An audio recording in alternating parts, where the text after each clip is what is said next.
Salam, selamat pagi anak-anak yang diberkati oleh Tuhan Yesus, khususnya anak kelas 5. Bertemu kembali dengan Pak Guru dalam pembelajaran agama Kristen dan Katolik. Oke anak-anak, siapkan Alkitab sebelum kita melanjutkan pembelajaran. Kita akan membaca dari Lukas 15 ayat 11 hingga ayat yang ke-32. Nah, anak-anak, sebelum kita membaca Lukas 15 ayat 11 sampai 32, Pak Guru ajak kita untuk berdoa. Mari kita berdoa. Tuhan Yesus yang baik, terima kasih untuk segala kasih setia anugerah Tuhan. Tuhan sudah menjaga kami ketika kami tidur malam dan kami boleh dibangunkan pagi hari ini dalam keadaan sehat dan tidak kurang satu apapun. Kami bersyukur kepadamu Tuhan Yesus. Tuhan Yesus yang baik, sekarang kami mau belajar agama. Tuhan berkati anak-anak yang mendengar penjelasan Pak Guru, juga Pak Guru yang menyampaikan, sehingga apa yang disampaikan bisa dimengerti, dipahami, dan dilaksanakan oleh anak-anak. Berkati juga para orang tua yang sudah berjerih lelah mencari nafkah dan menghidupi anak-anak, bahkan memberi sekolah kepada anak-anak. Tuhan berkati mereka. Terima kasih Pak Guru. Sekarang terima kasih Tuhan Yesus.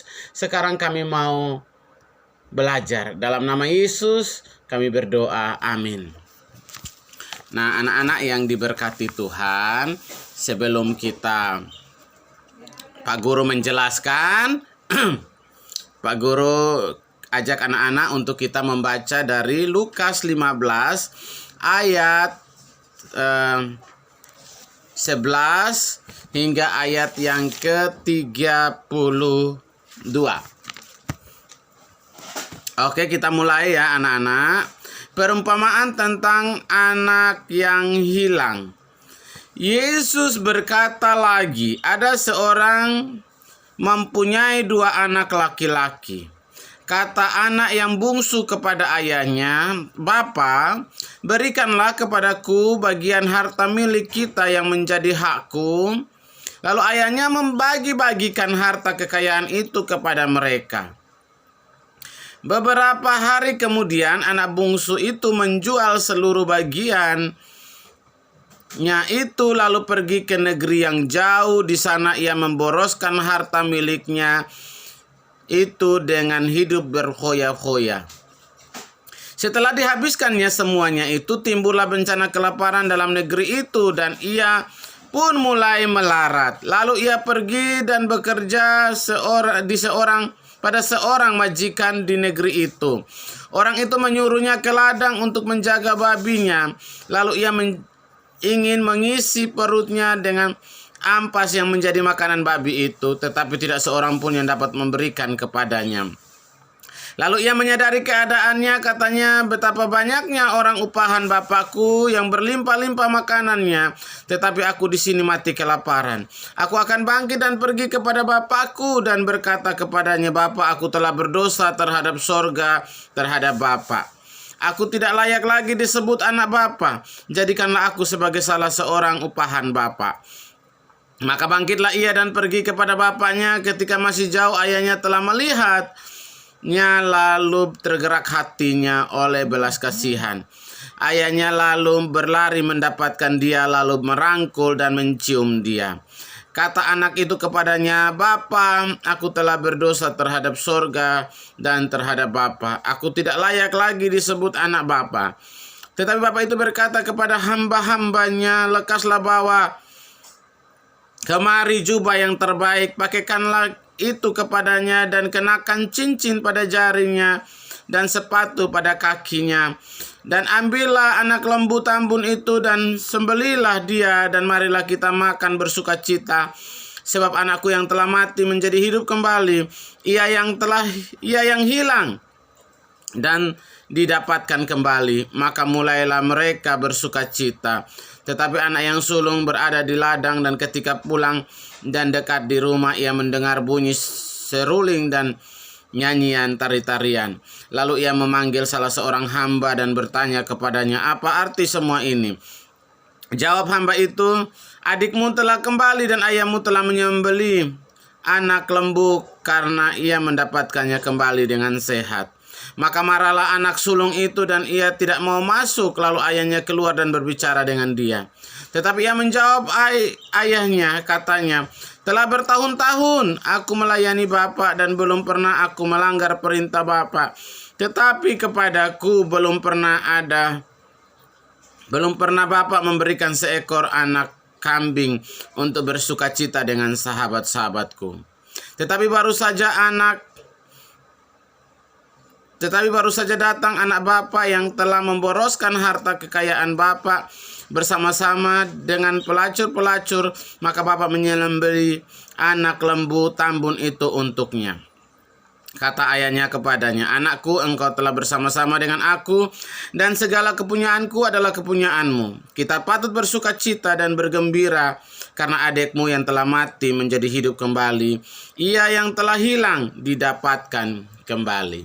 Ya, anak-anak, itu demikian jawab pembacaan firman Tuhan ya bagi kita, supaya anak-anak mengerti bahwa kisah ini yang sudah kita baca bersama, pelajaran kita pada pagi hari ini di pembelajaran 4 tentang arti pertobatan. Nah, bacaan yang sudah tadi dibaca oleh Pak Guru dan anak-anak, ya, Tuhan Yesus mengajarkan tentang pertobatan melalui perumpamaan anak yang hilang. Jadi diceritakan bahwa seorang bapak itu mempunyai 2 orang anak laki-laki, si sulung dan si bungsu. Si bungsu meminta harta warisannya, tadi kita sudah baca, yang menjadi haknya. Kemudian dia pergi menjual hartanya, pergi mencari pekerjaan di kota. Kemudian uang yang banyak itu dari menjual harta warisannya itu dia pakai untuk berfoya-foya, hidup senang, makan, minum, mabuk-mabukan sampai menghabiskan hartanya. Nah, setelah hartanya habis, dia sudah melarat, dan di negeri yang dia pergi ke sana itu ada kelaparan sehingga tidak ada makan lagi. Kalau orang tidak kerja, tidak bisa makan, dia tidak punya uang lagi. Nah, karena itu dia miskin di kota itu. Untuk makan aja susah. Akhirnya apa? Dia kerja sebagai penjaga babi. Jadi ketika lihat makanan babi itu, dia ingin makan ampas babi karena saking laparnya. Nah, pekerjaan sebagai penjaga babi itu adalah pekerjaan yang paling rendah di orang Yahudi. Ya. Nah, ketika dia lihat begitu, dia mulai menyadari bahwa di rumah bapaknya serba kecukupan. Semua ada, dia tidak perlu kerja, dia tinggal makan. Bapaknya punya pembantu yang banyak, dia tidak perlu kerja karena orang akan layani dia. Tapi di sini hidup melarat, tidak punya apa-apa, hidup miskin. Akhirnya si bungsu sadar akan dosanya. Dia sudah berdosa kepada Tuhan dan kepada bapaknya. Jadi kalau kita buat salah kepada orang tua itu, kita hanya tidak berdosa sama kepada Tuhan, tapi kita juga berdosa kepada orang tua. Tidak hanya bersalah kepada orang tua kita, tapi kita juga bersalah kepada Tuhan. Jadi anak-anak ya, yang Pak Guru kasihi, Pak Guru sayangi, jangan buat kesalahan kepada orang tua. Jangan melawan orang tua, karena kita berdosa kepada orang tua dan kepada Tuhan.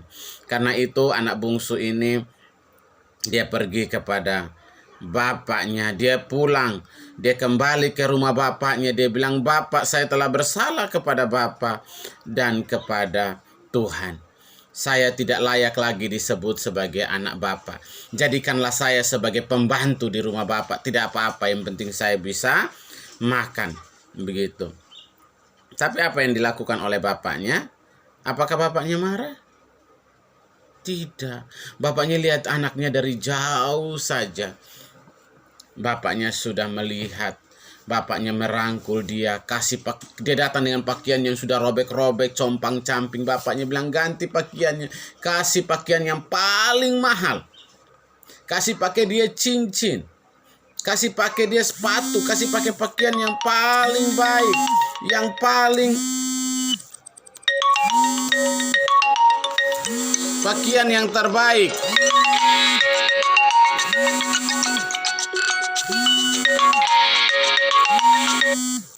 Ya, diberikan pakaian yang terbaik. Nah, karena itu anak-anak, bapaknya menerima kembali si bungsu sebagai anaknya. Ya, tapi kakaknya marah. Ketika kakaknya pulang dari ladang, kok ada pesta-pesta di rumah saya? Ada apa ini? Ya, kakaknya marah-marah, orang-orang bilang, adikmu yang hilang sudah kembali. Bapakmu buat acara, dia marah-marah. Ya, tapi bapaknya bilang, semua yang kamu punya di sini adalah, semua yang bapak punya adalah milik kamu. Tapi adikmu hilang sekian lama. Bapak menemukan dia kembali masih hidup. Karena itu bapak sangat sayang. Mari kita sama-sama bersuka cita bersama-sama. Ya.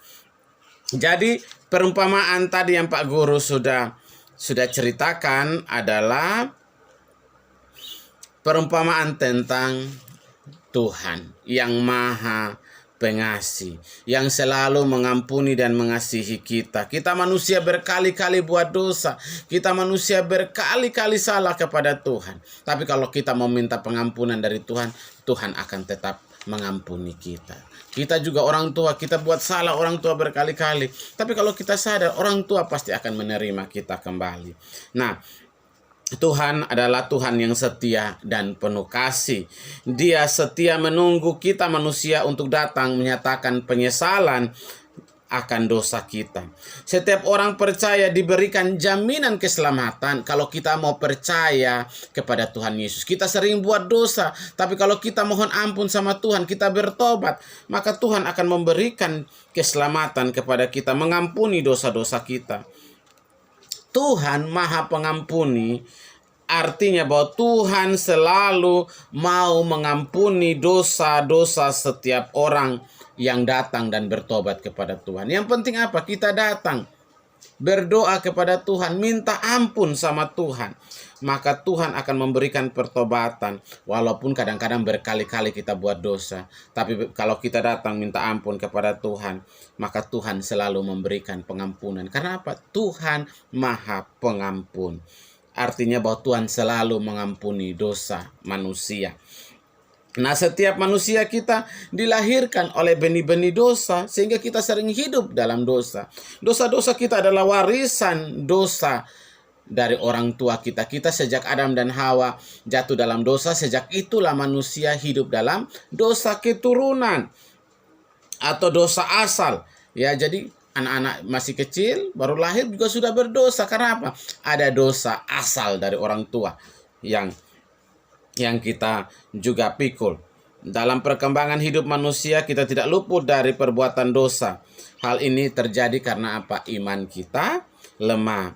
Dosa telah menguasai manusia sejak kejatuhan Adam dan Hawa di Taman Eden. Sehingga kita cenderung tidak mampu, atau kita kadang-kadang tidak bisa melawan dosa. Karena apa? Kita lemah. Iman kita lemah. Apalagi bujukan iblis membuat kita gampang jatuh di dalam dosa. Nah, orang yang berdosa tidak mendapat bagian dalam kerajaan sorga. Orang berdosa tidak bisa masuk sorga. Orang yang berdosa harus bertobat kalau dia mau masuk sorga. Dia harus bertobat, memohon pengampunan supaya hidupnya diampuni dan dia beroleh hidup yang kekal.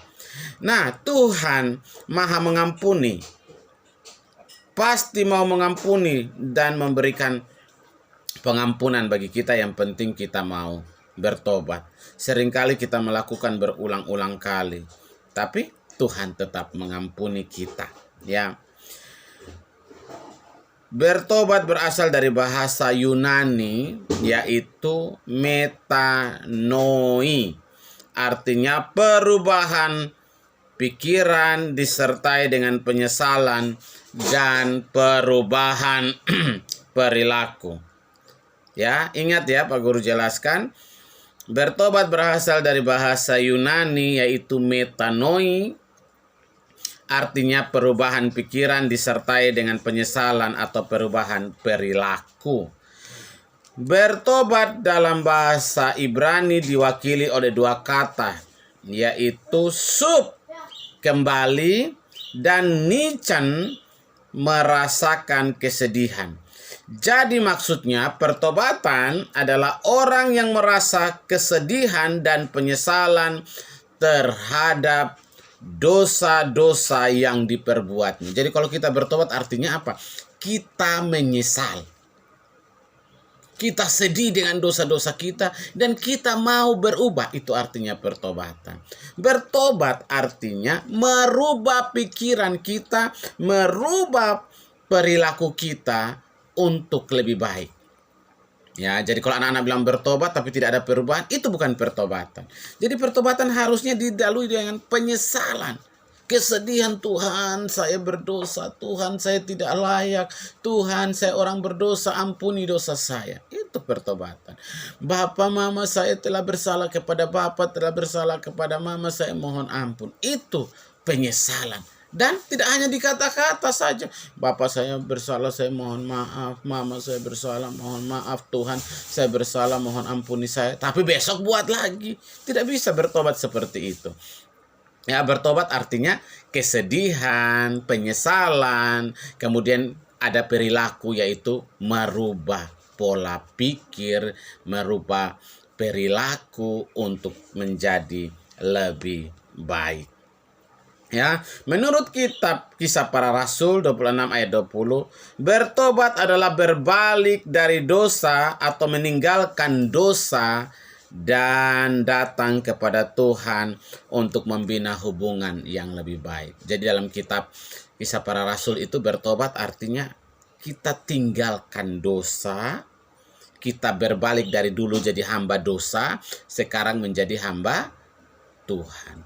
Dulu menjadi alat dosa, sekarang jadi alat Tuhan. Dulu anggota tubuh kita pakai untuk berbuat dosa, sekarang anggota tubuh kita pakai untuk melayani Tuhan, kita pakai untuk kemuliaan Tuhan. Kita memberikan diri kita untuk dipakai Tuhan. Jadi bertobat adalah sebuah proses perubahan sikap dan tingkah laku seseorang dari yang hidupnya berdosa menjadi hidup baik. Dari hidup yang buruk, jahat menjadi baik. Pertobatan diperlukan komitmen atau tekad atau sungguh-sungguh. Komitmen untuk berubah sungguh-sungguh, komitmen untuk mau jadi orang yang baik. Ya.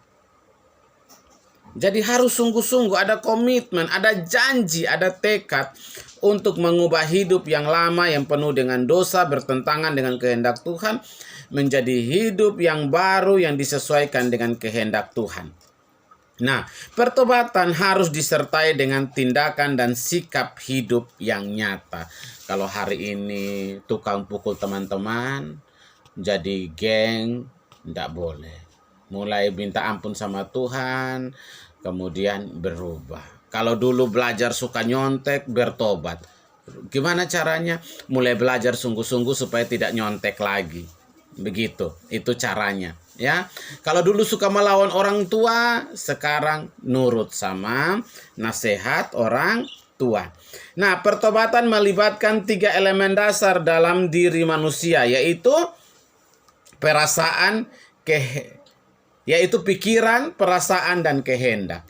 Ya, kalau kita mau bertobat, apa yang harus mulai kita tobatkan? Pikiran kita rubah. Perasaan kita, kita mulai rubah. Hati kita mulai rubah. Ya, pikiran, perasaan itu hati kita ubah. Hati yang dulu tukang marah, tukang melawan, itu dirubah. Pikiran kita yang dulu pikir kotor-kotor, itu kita rubah.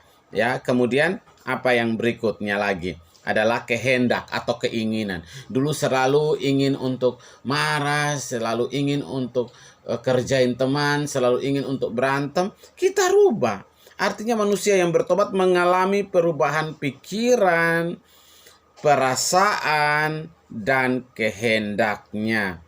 Dari yang tidak tahu menjadi tahu. Dari yang merasa menyesal atas perbuatannya dan bertekad menjadi orang yang baik. Ya, pertobatan meliputi 3 hal. Kalau tadi pertobatan melibatkan 3 elemen, yaitu pikiran, perasaan atau hati, kemudian kehendak atau keinginan. Sekarang pertobatan melibatkan 3 hal. Yang pertama, penyangkalan diri dan perubahan. Artinya penyangkalan diri itu apa? Berubah, meninggalkan yang lama. Bukan, aduh saya siapa ya, saya bingung ya. Bukan begitu menyangkal diri. Tapi saya yang dulu berdosa, sekarang saya yang baru di dalam Tuhan. Kemudian menunduk diri dan kerelaan untuk diajar. Hatinya harus luas, siap untuk dinasehati oleh orang tua, siap untuk dibimbing sama guru, siap untuk berdamai dengan teman. Kadang-kadang teman-teman masih, kamu paling bohong, kamu ndak serius berubah. Harus siap kadang-kadang begitu. Jangan baru bertobat orang bilang, kamu bohong itu langsung, kamu nyuruh langsung dipukul. Nah, itu berarti tidak bertobat. Harus rela untuk dididik, dibina, dan diajarkan. Kemudian yang ketiga, kerelaan untuk terus dibentuk. Belajar terus untuk berubah. Kadang-kadang masih jatuh, kadang-kadang masih bisa buat salah, tapi harus memberi diri untuk dibentuk. Dibentuk oleh siapa? Pertama dibentuk oleh orang tua, oleh saudara-saudara, oleh guru, terlebih juga dibentuk oleh Tuhan. Lewat apa? Firman Tuhan. Belajar firman Tuhan supaya kita hidup dalam firman Tuhan, supaya kita terus dibentuk oleh Tuhan. Ya. Nah, itulah arti pertobatan. Pak Guru berharap apa yang dijelaskan oleh Pak Guru bisa dipahami oleh anak-anak, ya, tentang cerita tadi anak sulung dan anak bungsu menjadi pelajaran bagi kita. Kalau orang melawan orang tua, tidak taat kepada orang tua, ya, akhirnya apa? Dia hidup menderita karena orang tua adalah wakil Allah di dunia ini. Jadi orang tua lah yang diberikan tanggung jawab oleh Tuhan untuk mendidik anak-anaknya. Jadi jangan melawan orang tua. Kalau saudara sudah salah sama orang tua, harus minta ampun. Minta maaf sama orang tua dan minta ampun kepada Tuhan. Tidak hanya omong dari bibir, tapi dilakukan dengan sikap dan tingkah laku yang mau berubah. Berbalik dari dosa kepada hidup yang lebih baik. Itulah arti bertobat. Kiranya penjelasan Pak Guru ini dapat dipahami oleh anak-anak dan anak-anak boleh mengerti dan menjalankannya dalam kehidupan setiap hari. Tugasnya anak-anak adalah halaman 31. Ada 2 soal itu. Jelaskan arti bertobat. Yang kedua, mengapa manusia harus bertobat. Itu dikerjakan. Kemudian halaman 32. Tulis perbuatan yang menunjukkan pertobatanmu atas dosa atau kesalahan yang kamu perbuat. Ini ada 5 ya. Dosa apa yang pernah kamu buat, ya. Kemudian setelah itu, kamu perbuatan saya setelah bertobat. Jadi begini, dosa yang pernah kamu buat. Contoh, Pak Guru kasih 1 contoh, ya. Melawan orang tua. Kemudian setelah kamu bertobat, minta maaf kepada orang tua dan mulai mendengar nasihat orang tua. Nah, nomor 2, nomor 3, nomor 4, nomor 5, silakan anak-anak kira-kira dosa apa. Mungkin dosa kepada guru, dosa kepada teman, dosa kepada siapa, ditulis saja ya anak-anak. Kemudian halaman 32, baca Alkitab, kitab Lukas 19 ayat 1 sampai 10.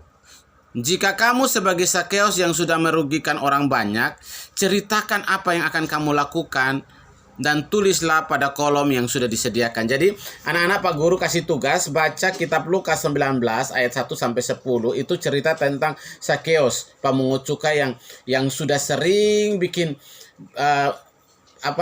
menagih utang lebih-lebih kepada orang, korupsi. Kemudian setelah dia ketemu Tuhan Yesus, kan dia berubah. Nah, sekarang anak-anak ceritakan kalau anak-anak jadi Zakeus. Artinya anak-anak dulu contoh ya, Pak Guru kasih tahu ya. Suka malak teman, begitu minta uang teman, kemudian setelah anak-anak dengar firman ini, anak-anak mau berubah, apa yang akan anak-anak lakukan, begitu ya. Diceritakan ya. Jangan tulis saya mencuri uang kemudian saya bertobat, itu sepotong cerita. Kamu pertama sama teman, palak adik kelas atau apa, kemudian merasa menyesal dan atau sama guru atau sama orang tua atau ya, itu diceritakan ya. Begitu. Itu halaman 33, itu saja sampai halaman 33 ya. Kiranya Tuhan Yesus memberkati. Salam hormat bagi orang tua semua. Salam.